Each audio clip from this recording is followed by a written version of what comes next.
Moikka ja tervetuloa uuden videon pariin. Kuten varmaan taustasta näkyy, niin mä oon tällä hetkellä meidän mökillä täällä Pohjanmaalla. Ja mulla on kaupallinen yhteistyö Tunturin kanssa, eli sain heiltä tommosen Tunturi Kaijapo maastopyöräpuolen lippulaivamallin testiin ja ajattelin täällä mökkiolosuhteissa vähän testailla, että miltä sen ajaminen tuntuu esimerkiksi mun edelliseen pyörään tai muihin testeissä olleisiin pyöriin verrattuna. Mitä mä nyt täällä oikeastaan ajattelin tehdä, niin ajella ihan semmosia niin kuin vähän hiekkateillä ja maastoreiteillä, mitä täällä mökin ympärillä löytyy. Tänään ajattelin ajaa ihan vaan tommosen joku tunnin parin PK-lenkin ja katsella vähän, että miten se pyörä istuu alle. Mutta kyseessä on siis tämmönen noin 1 000 euron tunturin pyörä, joka on tällä hetkellä ihan tommonen prototyyppimalli, mutta tulee tuotantoon varmaan tässä ihan piakkoin. Kyseessä on siis Tunturi Kaijapo ja ihan pari tommoista lyhyempää lenkkiä sillä jo ajanut ja tuntuu kyllä ihan kivalta alla. Mutta joo, mä otan tästä nyt pyörän esille ja edellisestä kerrasta viisastuneena ajoin eilen tämmöisen lyhyemmän lenkin ja huomasin olevani keskellä hirviporukkaa, niin laitoin tämän mun merinneuleen tähän nyt päällimmäiseksi, että ainakin niin kuin, parempinäköiset hirvimetsästäjät erottaa mut hirvestä. Se, että kun painelee tuolla musta takki päällä, niin voi tulla aika jänniä hetkiä. Mut joo, otetaan pyörä esiin ja lähdetään ajamaan. No niin, tästä pyörästä itsestään tässä vaiheessa. Eli tosiaan, niin kuin tuossa jo aikaisemmin sanoin, niin tuossa on 10-lehtinen Deoren vaihteisto. 2 eturatasta, näyttää olemaan ehkä 3.9 tai 3 Femma toi isompi eturatas tuossa noin. Oikein hyvin toimiva. Sen verran piti sanoa, että toi takahaarukka tulee olemaan 5 milliä pidempi, eli nyt se näyttää vähän ahtaalta toi takarenkaan ja rungon välinen kohta tuossa noin, mutta sitä tullaan tosiaan pidentämään siihen tuotantomalliin. Eli kokeiltiin, että toimisiko tuommoinen vähän aggressiivisempi asento tuolla takana, mutta sitä tullaan vielä korjaamaan. Mutta kyseessä on siis tosiaan prototyyppimalli. Siinä on sen takaharukka asian takia vähän ohuemmat, kapeammat kumit kuin siinä tuotantomallissa, mutta noilla edellisellä lenkeillä niin nämä kapeammat renkaatkin on toiminut ihan hyvin ja ei ole ainakaan siitä jäänyt mikään kohta kiinni. Ohjaamo aika leveä tässä näin. Sitähän pystyy tietenkin sitten niin kuin itse muokkaamaan sen mukaan, mikä itselle sopii, mutta nykyään nämä pyörät on aika leveitä ohjaamosta, joten ihan ajanmukainen. Prototyyppimallissa on flättipolkimet. Jos itse ottaisin tämän niin pidemmäksi aikaa käyttöön, niin vaihtaisin varmaan lukkopolkimet siihen ihan tottumussyistä. Mutta tuolta alhaalta myöskin näkee, niin aika pitkä on toi takavaihtajan reach, että saa varmasti aika isoakin takaratasta sinne heitettyä, jos on jyrkkiä mäkiä ja muita, mitä tarkoitus ajaa.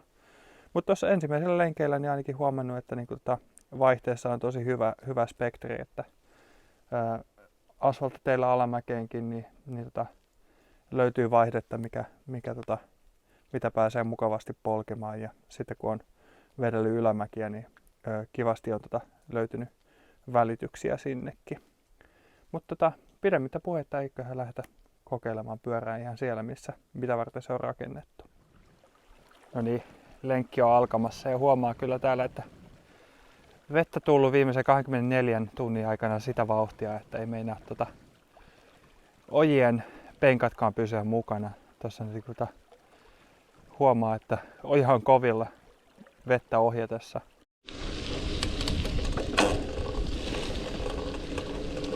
Se on vaan todellista nautintoa ajaa semmoisella pyörällä, missä vaihteet toimii just eikä melkein niin kuin pitää. Tässä pikku demonstraatio. Pikku naksu, ja vaihde on kevyempi. Mun tällä hetkisellä 2.9, mikä mulla on käytössä, niin tää ei todellakaan toteudu.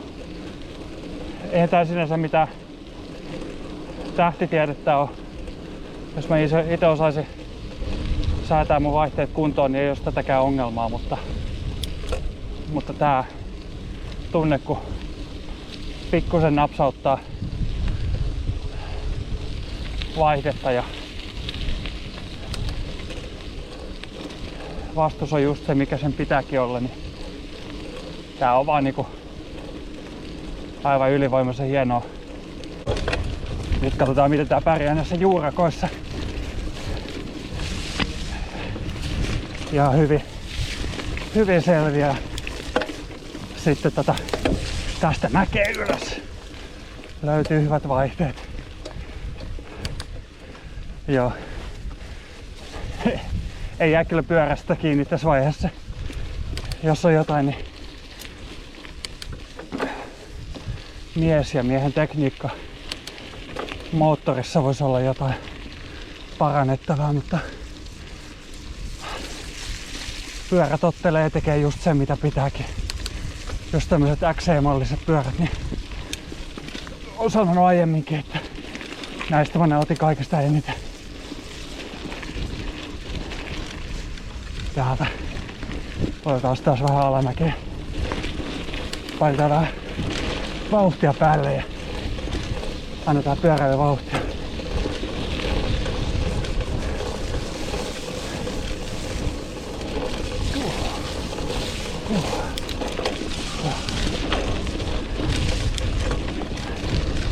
Tää on hauskaa. Makeata tämmöstä hiekkapohjasta kangasmaisemaa.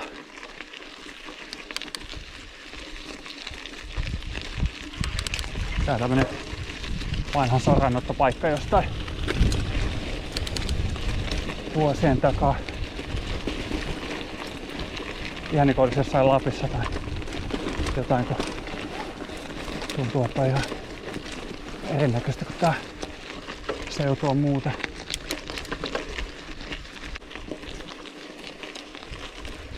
Testi jatkuu tänne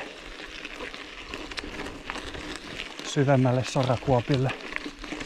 Katsotaan, kun tuossa vielä päästään varmaan näitä soratietä pitkin tänne vähän syvemmälle maastoille. Kivasti nousee.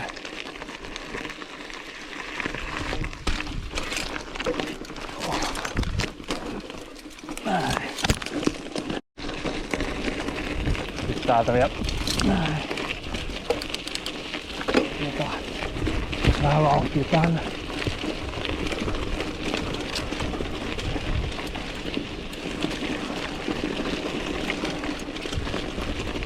Ylös.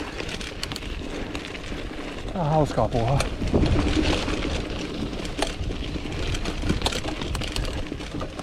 Täältä vielä tänne.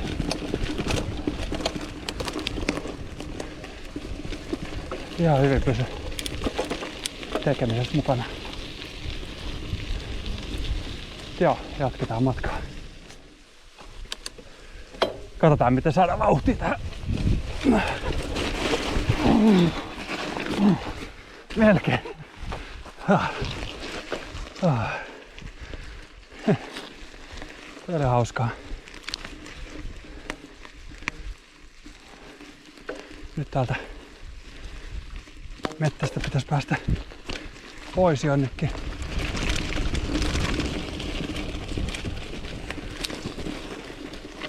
Täällä jossain varmaan menee polut meidän mökkiä kohti. Mutta nautiskellaan nyt näistä maastoista ensin. Lähdetään sitten etsiä oikeeta baanaa. Täällä aika vetistä tosiaan.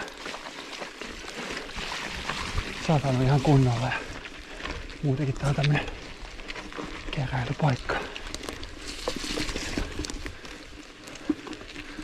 Niin, tässä on tie, mutta sitten tässä on tämmönen järvimäinen oja välissä. En mä viitti mennä tosta, koska jalat kastuu. Ja niin, päästiin siitä yli. Ei saa olla kuin pikkuinen taluttaminen tuolta. Noin. Päästään tämmöiseen lapsuuden jättimäiseen ylämäkeen, joka on nyt siis alamäki, mutta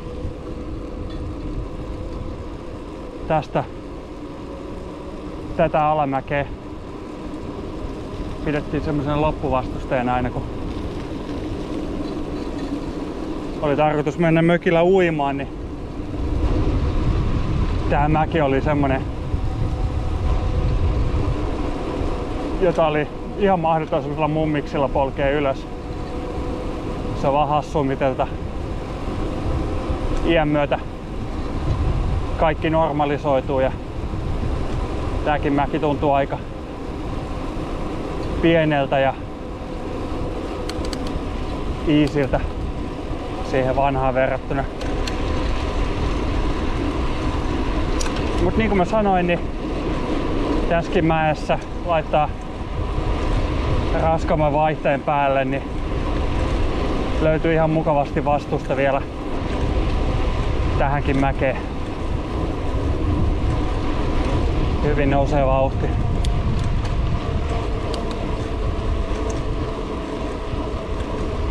Kiva rullailla tätä asfalttiakin pitkin. Mut joo, tässä alkaa olla nyt oikeastaan ensimmäinen testi. Teen varmaan vielä vähän jotain muutakin testattavaa tälle pyörälle ja jatkan tän homman selvittelyä, mutta tää oli ainakin ihan hauskaa. Sää nyt on aika tämmönen lonkeroharmaa, niin kuin huomaatte, mutta eipähän tosiaan jäänyt ainakaan pyörästä kiinni. Miehestä kun saisi enemmän irti, niin menisi vaan parempaan suuntaan.